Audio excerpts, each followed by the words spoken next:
pendidikan kita ini seringkali kekurangan trust pada anak.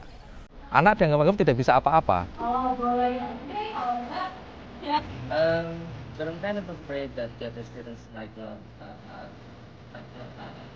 Maka yang ada adalah instruksi, harus ini, harus itu, harus itu.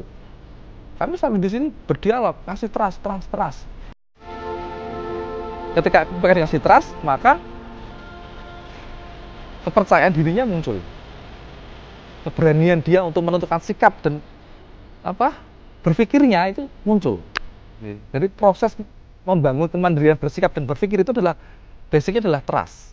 Dulu di rumah saya tidak ada yang pernah menduga bahwa ada satu orang di rumah saya yang bisa mengenyam pendidikan strata 2.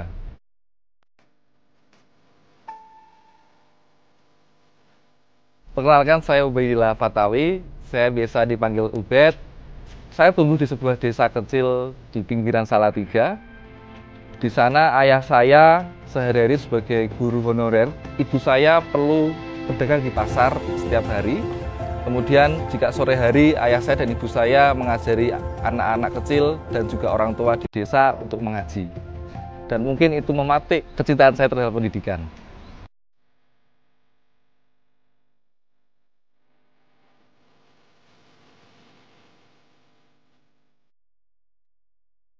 Saya di sana belajar tentang bagaimana berinovasi dalam konteks pendidikan kontekstual.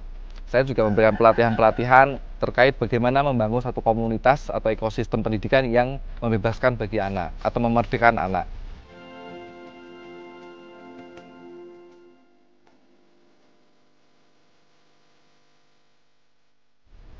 Kita terlalu banyak berkiblat pada teori-teori barat, sampai lupa berkiblat pada teori-teori yang kita miliki sendiri.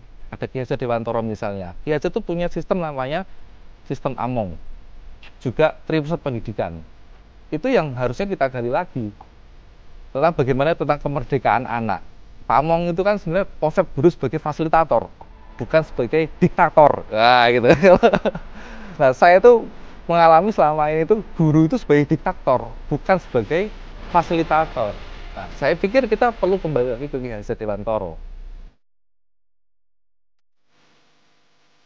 Teman-teman saya itu mungkin 15 menit, 20 menit selesai wawancara. Saya hampir 1,5 jam wawancara. Debat saya sama interviewernya. Kenapa gitu kan? Karena saya itu kan karena besar di pendidikan alternatif gitu. Saya punya idealisme tentang pendidikan sendiri.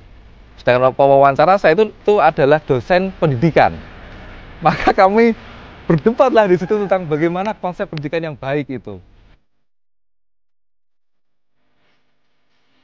Dulu di rumah saya tidak ada yang pernah menduga bahwa ada satu orang di rumah saya yang bisa mengenyam pendidikan strata 2 karena keterbatasan biaya. Tapi alhamdulillah dengan bantuan LPDP di keluarga saya sekarang ada satu mahasiswa magister. Dan tidak cuma menjadi mahasiswa magister, tapi mahasiswa magister yang berkontribusi pada masyarakat gitu. Jangan pernah menyerah pada kenyataan-kenyataan yang ada. Kita bisa menciptakan kenyataan-kenyataan baru.